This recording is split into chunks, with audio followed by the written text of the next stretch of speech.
Assalamualaikum warahmatullahi wabarakatuh.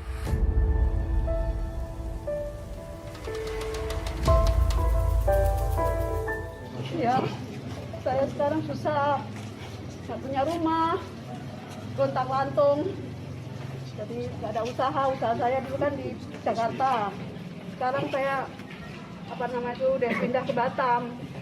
Itu pun di kota kakak ya, Bu? Kakak saya, Kota kakak. udah nggak ada usaha. Waktu itu kan perusahaan saya di bukan dibuat jaminan waktu itu. Buat jaminan saya belain jaman. Sampai dengan saat ini stroke ringan, sakit-sakitan, usahanya juga lagi morat-marit. Nah, tolong diselesaikan juga ya. Ini bukan buat-buat ini, stroke beneran ini. Ya. Bukan sakit buat-buatan, stroke beneran ini. Pak Kolek juga tuh jalannya sudah nggak jalan bener lagi, jalannya sudah kalau orang Jawa rada pincang-pincang itu ya. Tolong punya hati nurani lah sedikit. Pakai uang orang tuh dikembalikan ya. Udah? Siapa lagi? Ada satu lagi. Ibu juga sakit, Bu? Oh, sini. Sampai mau duduk? Masih enggak? Ibu sakit, Bu. Ibu investasi berapa, Bu? 12 juta patungan usaha. Patungan usaha ya, Bu? Sudah dari 2013. Kamera dari sini. Ini patungan usaha dari 2000 berapa, Bu? 2013. 2013. Ibu sudah terima keuntungannya? Tidak sama sekali laporan. Bukan diundang kok, ini kamera datang sendiri kok. Udah bacakan aja. Apa maksudnya itu? Baca. Iya, kuasa hukum kok ngomong begitu. Antum udah emosi, jangan dong. Perkataannya nggak baik. Udah baca ya Pak Zeni. Di YouTube lebih banyak masalah yang nggak baik. Dan kita mau selesaikan itu. Iya. Malu Pak kita sebagai umat Islam malu. Antum muslim kan? Asyhadu an la ilaha illallah wa asyhadu anna Muhammadar Rasulullah. Ya, ini urusan ini masih di dunia. Kita mau selesaikan baik-baik. Jangan di jalan juga itu. Baca aja Pak Zeni, baca. Saya terus terang ya mau buka kasus ini sebenarnya. Dari dulu saya sudah mau buka kasus ini. Cuman saya direm-rem sama ulama Jakarta dan lain sebagainya. Jangan Pak Zaini, nanti umat rusak. Tetapi ketika saya melihat ini banyak korbannya, terpaksa saya harus buka ini. Saya harus buka sampai tuntas ini. Ya, gimana kita mau bacakan Ustaz? Ustaz Kolek mana yang mau dibacain? Ya. Ini ketua tim task force ini.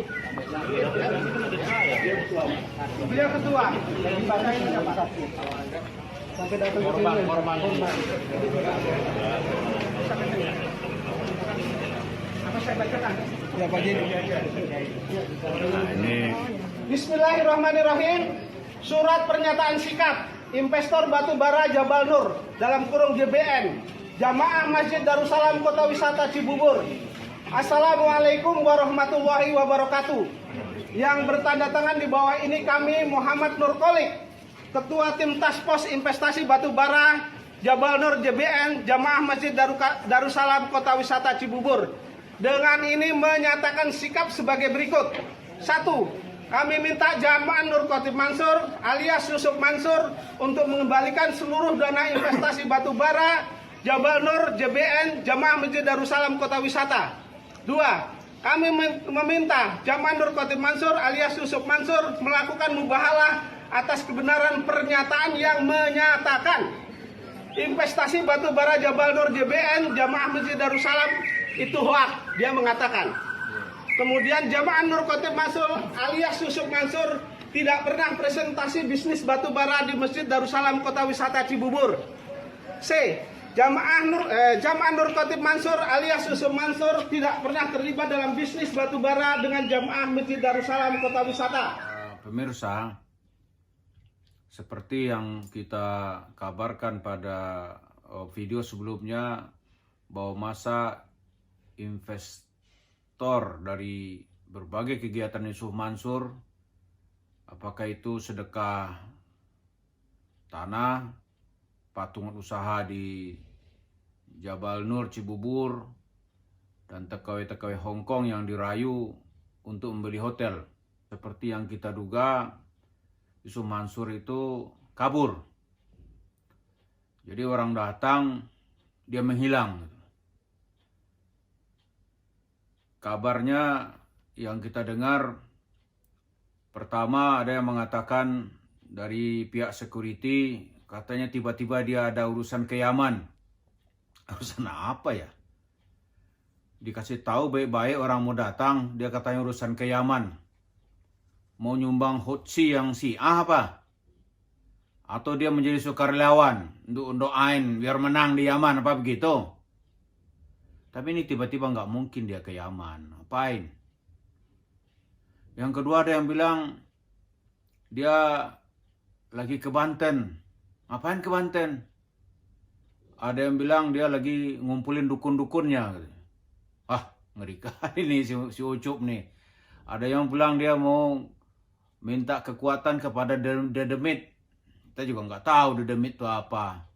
Tapi kalau begini modelnya gitu, itu masa tuh sudah nggak takut mau 1000 dukun kayak nggak ada urusan, dia minta duitnya dikembalikan dan mereka datang baik-baik gitu.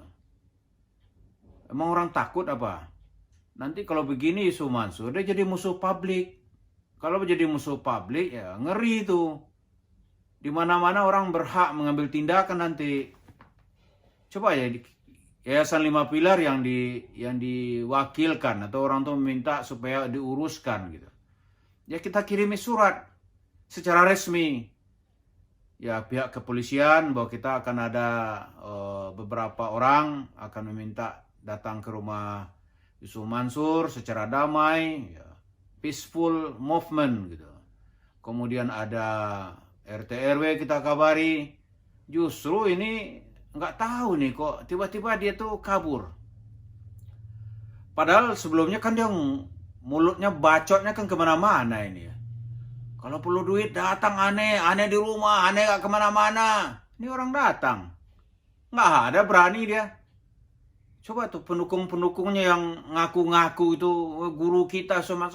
Ente lihat ini, orang datang baik-baik menagih hutang, menagih duitnya. Ini jangan dengan karena kamu dibayar ya bela-bela lagi. Nanti kamu juga jadi musuh publik. Ini saya ingatkan gitu. Jadi pertama ya kita kegagalan ini saya kira ini orang-orang sopan gitu. Jadi kita datang dengan penuh kesopan santunan, penuh taat hukum. Jadi mau datang kasih tahu. Rupanya kalau datang ke Yusuf Mansur ini nggak boleh pakai sopan-sopan gitu. Jadi datang sergap itu mungkin baru dia mengerti. Karena seperti yang dia ungkapkan dalam banyak videonya itu, kita harus bertindak ekstrim. Kepada Tuhan pun harus berdoa yang ekstrim. Tuhan ngaco ente. Anak begini banyak ente miskinkan. Ekstrim biar Tuhan yang menyelesaikan. Kalau rugi dalam bisnis ente gimana ente Tuhan? Jangan percuma ente jadi Tuhan. Jadi kan begitu-begitu bahasanya. Ekstrim. Jadi ke dia pun harus dibikin tindakan ekstrim.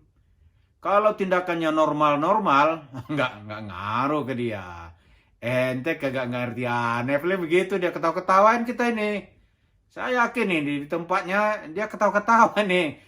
Mana Ucup, paling dia bilang Ucup mancur. Lolos dia. Jadi pertama lolos ini saya kira ini orangnya sopan. Datang ngasih tahu. Yang kedua, rumahnya itu kita melihat desain rumah itu seperti rumah mafia. Tahu nggak rumah mafia? Dia pintu keluarnya khusus untuk dia, ada orang lain nggak tahu gitu. Kita hanya tahu pintu masuk. Jadi orang datang dari pintu depan gitu. Kan ajaran agama ngajarin kita begitu. Waqtul buyuta min abwabiha.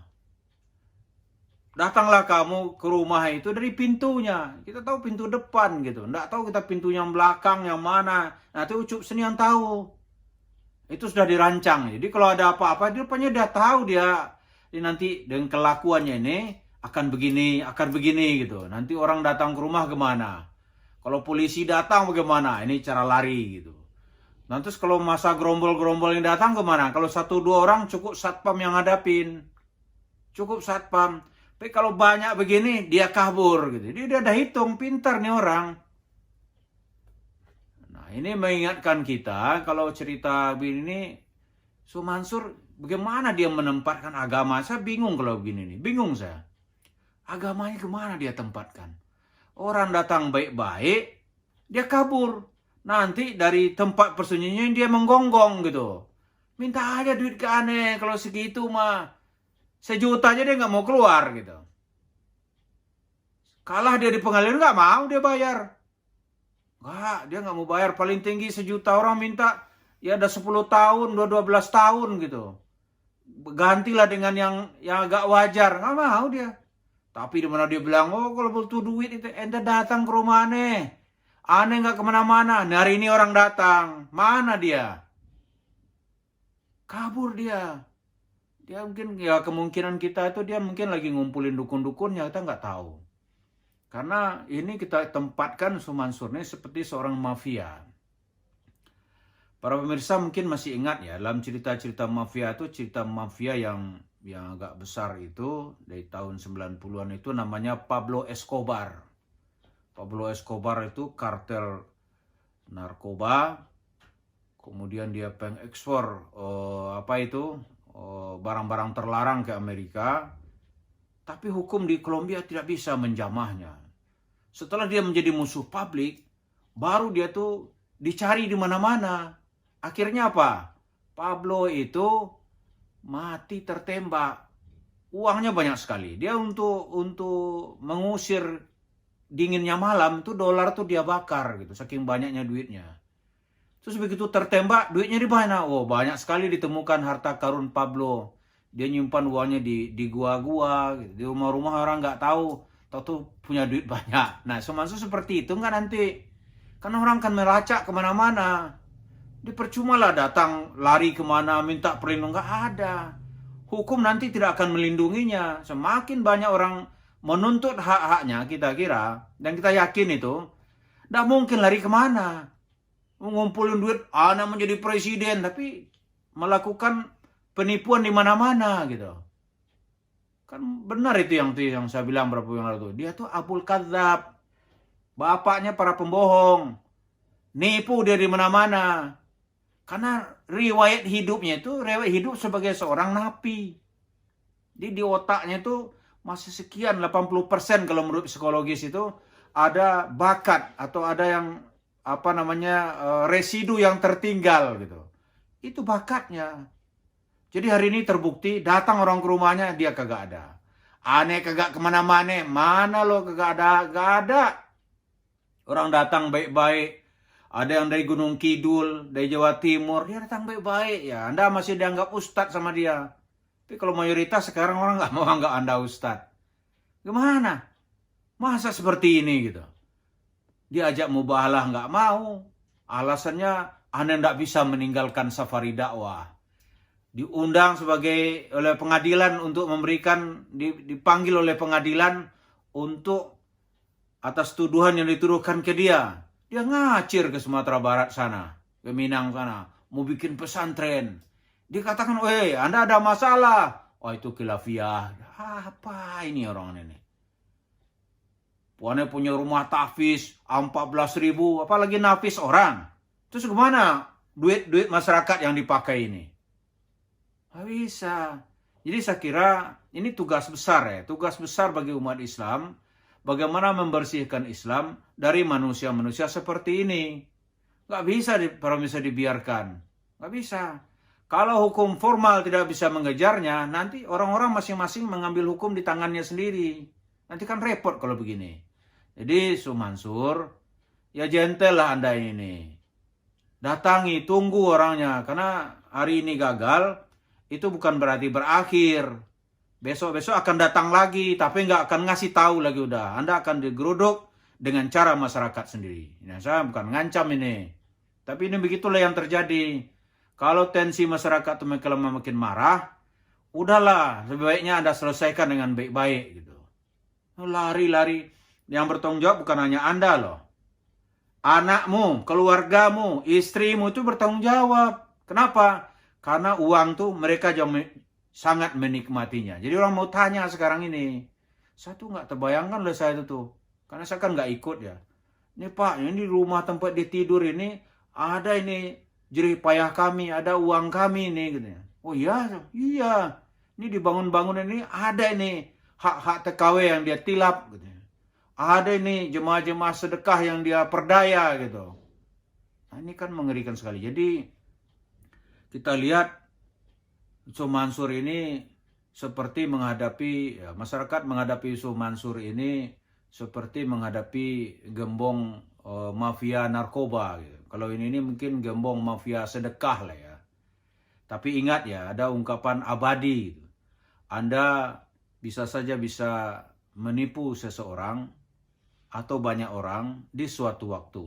Tapi seseorang tidak mungkin bisa menipu semua orang atau orang tertentu di sepanjang waktu. Dia akan sadar. Nah, sekarang orang-orang itu sudah sadar. Jadi lebih baik Anda itu bertobat. Tobatnya apa? Terima mereka, kembalikan uangnya. Itu cara tobat. Kalau terima aneh tobat, nggak bisa. Harus kembalikan. Demikian yang bisa kita sampaikan. Terima kasih. Assalamualaikum warahmatullahi wabarakatuh.